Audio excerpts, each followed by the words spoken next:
ನಮಸ್ಕಾರ ಸ್ನೇಹಿತರೆ, ನಾನು ಶರತ್ ಕುಮಾರ್. ಇವತ್ತು ಬಂದಿರೋ ಆರ್ಡರ್ಗಳನ್ನ ಶಿಪ್ಮೆಂಟ್ ಮಾಡಬೇಕು ಅಂತ ಹೇಳಿ ಶಿಪ್ರಾಕಟ್ನ ಓಪನ್ ಮಾಡ್ತೀನಿ. ಆರ್ಡರ್ಗಳನ್ನ ಕ್ರಿಯೇಟ್ ಮಾಡಲಿಕ್ಕೆ ಶುರು ಮಾಡ್ತೀನಿ. ಆದರೆ ಇದ್ದಕ್ಕಿದ್ದ ಹಾಗೆ ಇಂಟರ್ನೆಟ್ ಹೋಗುತ್ತೆ. ಏನಪ್ಪ ಸಮಸ್ಯೆ ಅಂತ ಹೇಳಿ ನೋಡಿದಾಗ ಇಂಟರ್ನೆಟ್ ಕಲೆಕ್ಷನ್ನೇ ಇಲ್ಲ, ಸರ್ವರ್ ಕಟ್ ಆಗಿದೆ ಅಂತ ಹೇಳಿ ರೆಡ್ ಲೈಟ್ ಬ್ಲಿಂಕ್ ಆಗ್ತಾ ಇದೆ.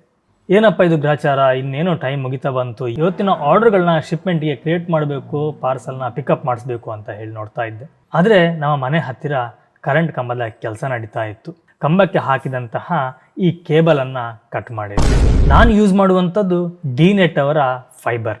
ಸರಿ ಅಂತ ಹೇಳಿ ಅವರಿಗೆ ಕಾಲ್ ಮಾಡಿ ಅವ್ರನ್ನ ಕರೆಸಿದೆ. ಯಾಕಂದರೆ ನನ್ನ ಕೆಲಸ ತುಂಬ ಬೇಗನೆ ಆಗಲೇಬೇಕಾಗಿದೆ. ಹಾಗೆ ಅವ್ರು ಬಂದರು. ರಿಪೇರಿ ಮಾಡೋರು ಕಂಬ ಹತ್ತಿ ರಿಪೇರಿ ಮಾಡ್ತಾ ಇದ್ದರೆ ನನ್ನ ಜೊತೆ ನನ್ನ ಮಗಳು ಕೆಳಗೆ ನಿಂತು ನೋಡ್ತಾ ಇದ್ಲು. ಎಲ್ಲ ಕೇಬಲನ್ನೆಲ್ಲ ಫಿಕ್ಸ್ ಮಾಡಿ ಏನು ನಮ್ಮ ಕೇಬಲ್ ಕಟ್ಟಾಗಿತ್ತು ಆ ಕೇಬಲನ್ನು ಪುನಃ ಜಾಯಿಂಟ್ ಮಾಡಿ ನನಗೆ ಇಂಟರ್ನೆಟ್ ಕಲೆಕ್ಷನ್ ಬರೋ ಹಾಗೆ ಮಾಡಿದ್ರು. ಥ್ಯಾಂಕ್ ಯು ಡಿನೆಟ್. ಎಸ್, ಕೊನೆಗೂ ಇಂಟರ್ನೆಟ್ ಬಂತು. ಇವತ್ತಿನ ನಮ್ಮ ಆರ್ಡರ್ನ ಪ್ರೊಸೆಸ್ನ ಇನ್ನು ಸ್ಟಾರ್ಟ್ ಮಾಡಬಹುದು. ಇದೇ ರೀತಿ ಹೆಚ್ಚಿನ ಅಪ್ಡೇಟ್ಸ್ಗಾಗಿ ನಮ್ಮ ಇನ್ಸ್ಟಾಗ್ರಾಮ್ ಪೇಜನ್ನು ಹಾಗೆಯೇ ಫೇಸ್ಬುಕ್ ಪೇಜನ್ನು ಫಾಲೋ ಮಾಡಿ.